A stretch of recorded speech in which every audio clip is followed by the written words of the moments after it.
ಮೊನ್ನೆ ಇತ್ತೀಚೆಗೆ ನಡೆದಂತ ಏನು ಭಾರಿ ಮಳೆ ಇದೆ, ಆ ಭಾರಿ ಮಳೆಯಿಂದ ಇವತ್ತು ವಿಜಯಪುರ ನಗರದಲ್ಲಿ ಅನೇಕ ವಾರ್ಡ್ಗಳಲ್ಲಿ ಇವತ್ತು ದಿವಸ ನೀರು ಹರಿದು ಬಂದು ಮನೆಗಳಿಗೆ ನೀರು ಹೋಗಿ ಜನರಿಗೆ ತೀವ್ರ ಒಂದು ಅನಾನುಕೂಲ ಆಗಿದೆ.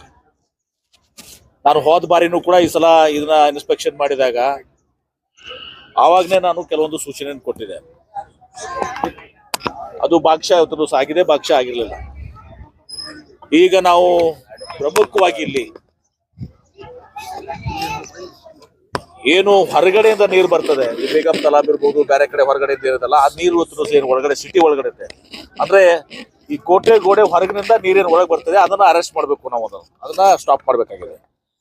ಆ ದಿಶೆಯಲ್ಲಿ ಈಗಾಗಲೇ ಸುಮಾರು 15 ಕೋಟಿ ರೂಪಾಯಿ ಅಷ್ಟು ಕೆಲಸ ನಾವು ತಗೊಂಡಿದ್ವಿ. ಇನ್ನು 150 ಕೋಟಿ ರೂಪಾಯಿ ನಮಗೇನು ಗ್ರಾಂಟ್ಸ್ ಸ್ವಲ್ಪ MGM ಅದರಲ್ಲಿ ಗ್ರಾಂಟ್ ಬರಬೇಕು, ಅದು ಗ್ರಾಂಟ್ ಕೂಡ ಈಗ ಟೆಂಡರ್ಗೆ ಇದು ಆಗಿದೆ. ಕೆಲವೊಂದು ತಾಂತ್ರಿಕ ತೊಂದರೆಗಳಾಗಿದ್ದಾವೆ. ಜಿಲ್ಲಾಧಿಕಾರಿಗಳು ಅದನ್ನ ನ್ಯಾಷನಲ್ ಹೌಸಿಂಗ್ ಬೋರ್ಡ್ ಏನೋ ಲೋನ್ ಕೊಟ್ಟಿದೆ, ಅವ್ರು ಕೂಡ ಮಾತಾಡೋಕ್ಕೂ ಕೂಡ ವಿಜಯಪುರ ಬಿಜಾಪುರದ ಇದರಿಂದ ಅದನ್ನ ಕ್ಲಿಯರ್ ಮಾಡಿಕೊಂಡು ನಾನು ಅಲ್ಲಿ ಬ್ಯಾಂಗ್ಳೂರಲ್ಲಿ ಕೂಡ ಅಧಿಕಾರಿಗಳ ಜೊತೆ ಮಾತಾಡ್ತೀನಿ. DC ಅವರು ಕೂಡ ಅದನ್ನ ಫಾಲೋ ಅಪ್ ಮಾಡ್ತಾರೆ. ಇದಲ್ಲದೆ ಇವತ್ತು ನಾನು ಎಲ್ಲಾ ಜಾಗಗಳಲ್ಲಿ ಎಲ್ಲೆಲ್ಲಿ ನೀರು ತೊಂದರೆ ಆಗ್ತದೆ, ಪ್ರಮುಖವಾಗಿ ಎಲ್ಲೆಲ್ಲಿ ನೀರುಗಳ ತೊಂದರೆ ಆಗ್ತದೆ ಎಲ್ಲ ಕೂಡ ನೋಡ್ಕೊಂಡು ಬಂದಿದ್ದೀವಿ. ಅದಕ್ಕೆ ಪರಿಹಾರನೂ ಕೂಡ ನಾವು ವಿಚಾರ ಮಾಡ್ಕೊಂಡಿದ್ದೀವಿ. ಕೆಲವೊಂದು ಕಡೆ ಇವತ್ತು ದಿವಸ ಪರಿಹಾರನ ಈಗಾಗಲೇ ಅವರು ಪ್ರಾರಂಭ ಮಾಡಿದ್ದಾರೆ. ಕೋಟೆಗೋಡೆ ಹತ್ತು ದಿವಸ ಜನರು ಸಹಕಾರ ಮಾಡಿದ್ದಾರೆ, ಕೆಲವೊಬ್ರು ಮಾಡ್ಕೊಂಡು ಇದು ಮಾಡಿದ್ದಾರೆ. ಇನ್ನೊಂದು ಕಡೆ ಒಡ್ಡದಿಂದ ಹೊಲದಲ್ಲಿ ಒಡ್ಡ ಬರದಲ್ಲಿ ಬರ್ತು, ಒಡ್ಡಕ್ಕೂ ಬ್ರೀಚ್ ಆಗಿತ್ತು, ಅದನ್ನ ಮಾಡ್ಕೊಂಡು ಮಾಡಿದ್ದಾರೆ.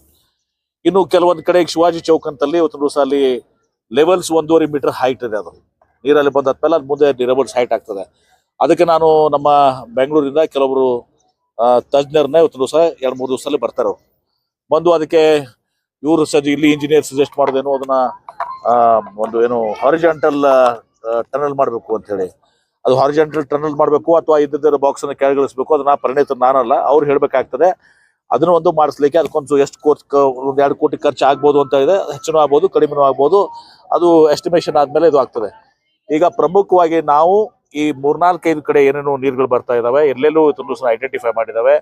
ಈಗ ನಾನು ಜಿಲ್ಲಾಧಿಕಾರಿಗಳನ್ನ ಮತ್ತು ಕಮಿಷನರ್ ಅವ್ರನ್ನ, ಆಮೇಲೆ CO ಮತ್ತು SP ಅವ್ರಿಗೆ ಸಂಬಂಧ ಬರೋದಾರ, ಆದ್ರೂ ಕೂಡ ಅವರು ಕೂಡ ಇವತ್ತು ನನ್ನ ಜೊತೆಗಿದ್ದಾರೆ. ಎಲ್ಲವನ್ನ ಕೂಡ ನಾವು ಐಡೆಂಟಿಫೈ ಮಾಡಿದೀವಿ. ಈಗ ಒಂದು ಟೆಂಪ್ರರಿ ಆಗಿ ಇವತ್ತು ದಿವಸ ಏನು ಅದನ್ನ ನೀರನ್ನ ಇದು ಮಾಡಬೇಕು. ಅದು ಒಂದು, ಈ ಮಳೆ ನಿಂತ ಮೇಲೆ ಇವತ್ತು ದಿವಸ ದರಾಸಲಾಗತ್ಲೆ ಆಗ್ಬಾರ್ದು. ಮಳೆ ನಿಂತ ಮೇಲೆ ಇವತ್ತು ದಿವಸ ಅದನ್ನ ಪರ್ಮನೆಂಟ್ ಆಗಿ ಲೈನಿಂಗ್ ಮಾಡ್ಕೊಳ್ಳೋದಂತದಾಗ್ಲಿ, ಅದನ್ನ ಏನೋ ನಿಮ್ಮ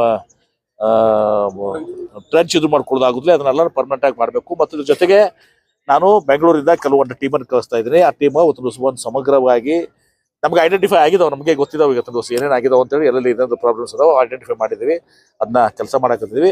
ಆ ಜೊತೆಗೆ ಇನ್ನೂ ಅಷ್ಟು ಪರಿಣಾಮಕಾರಿಯಾಗಿ ಆಗ್ಲಿಕ್ಕೆ ಇವತ್ತು ದಿವಸ ಆ ತಜ್ಞರ ಟೀಮು ಇವ್ರ ಜೊತೆ ಕುಡ್ಕೊಂಡು ಇವ್ರು ಮಾಡಿದ್ದು ಸರಿಯಾದೆಲ್ಲೋ ಮತ್ತು ಇನ್ನೂ ಹೆಚ್ಚಿದ್ದು ಏನೇನು ಮಾಡಬೇಕು ಅದೆಲ್ಲವನ್ನು ಕೂಡ ನಾವು ಮಾಡಿ, ಒಟ್ಟಾರೆ ನನ್ನ ಒಂದು ಇಚ್ಛೆ ಇವತ್ತು ದಿವಸ ಬಲವಾದಂಥ ಇಚ್ಛೆ ಏನಿದೆ ಅಂದ್ರೆ, ಇವತ್ತು ಈ ಸಲ ಇದು ಮುಗಿಬೇಕು. ಮುಂದಿನ ವರ್ಷದಿಂದ ಕೊಟ್ಟೆಗಳು ಒಳಗಡೆಯಿಂದ ನೀರೇನು ಮಳೆಗಳಾದಾಗ ಎಲ್ಲಾ ಕಡೆನೂ ದೇಶದಾದ್ಯಂತ ಮಳೆ ಆಗಿದೆ, ಅದೆಲ್ಲ ಆಗಿದೆ. ಅದು ಒಂದು ಭಾಗ. ಅದನ್ನು ಯಾವ ರೀತಿ ಈಗ ಬಡಿ ಬಾವಡಿದಲ್ಲಿ ನೀರು ಬರ್ತಾ ಇದೆ ಅಂತ ಹೇಳಿದ್ರು, ಬಡಿ ಬಾವಡಿ ಅದನ್ನ ಒಳಗೆ ನೀರು ಬರ್ತಿದೆ, ಬಡಿ ಬಾವಡಿ ಪ್ರಾಬ್ಲಮ್ ಸಾಲ್ವ್ ಆಗ್ತದೆ ಅಂತ ಹೇಳಿದ್ರು. ಹಿಂಗೆಲ್ಲನೂ ಕೂಡ ಇವತ್ತು ದಿವಸ ನಾವು ಒಂದು ಸಮಗ್ರವಾಗಿ ಇವತ್ತು ದಿವಸ ಎಲ್ಲೆಲ್ಲಿ ಇವತ್ತು ದಿವಸ ಆಗ್ತದೆ ಎಲ್ಲವನ್ನ ನಾನು ಖುದ್ದಾಗಿ ನೋಡಿದ್ದೀನಿ. ಅದರ ಪರಿಹಾರ ಏನು, ಬರೀ ನೋಡಿ ಹೋಗೋದ್ರಿಂದ ಪರಿಹಾರ ಆಗೋದಿಲ್ಲ, ಅದು ಪರಿಹಾರ ಬೇಕಲ್ಲ. ಆ ಪರಿಹಾರವನ್ನು ಕೂಡ ನಾವು ಇವತ್ತು ವಿಚಾರ ಮಾಡಿದ್ದೀವಿ. ಆ ಪರಿಹಾರ ತಕ್ಕಂತೆ ಇವತ್ತು ದಿವಸ ನಾನೇ ಜವಾಬ್ದಾರಿಯನ್ನು ಹೊತ್ತು ಈ ಎಲ್ಲಾ ಕೆಲಸಗಳನ್ನ ಮಾಡಿಸ್ಕೊಡುವಂತ ಜವಾಬ್ದಾರಿ ನಾನು ಜಿಲ್ಲಾ ಉಸ್ತುವಾರಿ ಸಚಿವರಾಗಿದ್ದೀನಿ, ನಾನು ಮಾಡ್ತೇನೆ. ಇದು ಆಕ್ಚುಲಿ ಇಲ್ಲಿ ನಗರ ಶಾಸಕರು ಮಾಡ್ಬೇಕಾಗಿತ್ತು. ನಗರ ಶಾಸಕರು ಅವ್ರು ಬಿಜಿ ಇದಾರೆ, ಬರೀ ಜನರಿಗೆ ಬೈಯಕ್ಕೆ. ಅವ್ರಿಗೆ ಹಿಂಗೆ ಆ ಹೆಣ್ಮಕ್ಳು ಈ ಹೆಣ್ಮಕ್ಳು, ಆ ಧರ್ಮ ಈ ಧರ್ಮ, ಆ ಜಾತಿ ಈ ಜಾತಿ, ಅವ್ರು ದಾಡಿ ಟೋಪಿ, ಮೊಹಮ್ಮದ್ ಪೈಗಂಬರು, ಈಗ ಮತ್ತೇನೋ ಹೆಣ್ಮಕ್ಳಿಗೆ 5 ಲಕ್ಷ ಇಂಥದ್ರಲ್ಲಿ ಅವ್ರು ಬಿಜಿ ಇದ್ದಾರೆ. ಅವ್ರು ಬಂದು ಈಗ ನಾನು 2ನೇ ಸಲ ಬಾರಿ ಇವತ್ತು ದಿವಸ, ಮೊನ್ನೆ ನಾನು ಸಭೆನೂ ಕೂಡ ಮಾಡಿದ್ದೆ. ಇವತ್ತು ನಾನು ಈಗ ಮತ್ತೆ ಅದನ್ನ ಬಂದು ವೈಯಕ್ತಿಕವಾಗಿ ನಾನು ಇದು ಮಾಡಿದ್ದೀನಿ. ಇವತ್ತು ಇದಕ್ಕೆ ಪರಿಹಾರ ಕೊಂಡ್ಕೊಳ್ಳೋಕೆ ಇವತ್ತು ದಿವಸ ಪ್ರಾಮಾಣಿಕ ಸುಮ್ಮನೆ ಬಂದು ನೋಡಿ ಹೋಗುವಂಥದ್ದಲ್ಲ, ಪರಿಹಾರ ಏನೇನಿದಾವೆ ಅಂತೇಳಿ ಜಿಲ್ಲಾಧಿಕಾರಿಗಳು ನಾವು ಇವತ್ತೆಲ್ಲನೂ ಕೂಡ ವೀಕ್ಷಣೆ ಮಾಡಿದ್ದೀವಿ. ಎಲ್ಲ ಕಾರ್ಪೊರೇಟರ್ಸು ಕೂಡ ಇಲ್ಲೇ ಇದಾರೆ. ಒಟ್ಟಾರೆ ಈ ಸಮಸ್ಯೆಯನ್ನ ಇವತ್ತು ಒಂದು 3-4 ತಿಂಗಳಲ್ಲಿ ಸಂಪೂರ್ಣವಾಗಿ ಇದನ್ನ ಕೆಲಸ, ಒಂದು ಟೆಂಪ್ರರಿ ಒಂದು ಪರ್ಮನೆಂಟ್ ಎರಡೂ ಕೂಡ ಮಾಡಿಸಿ ಮುಂದಿನ ವರ್ಷದ ಕೋಟೆ ಗೋಡೆ ಹೊರಗಡೆಯಿಂದ ನೀರೇನು ಒಳಗಡೆ ಬರಬಾರ್ದು, ಒಳಗಡೆ ಕೆಲವೊಂದು ಏನು ಸಮಸ್ಯೆಗಳು ಅದನ್ನು ಕೂಡ ಅಟೆಂಡ್ ಮಾಡ್ತೀವಿ.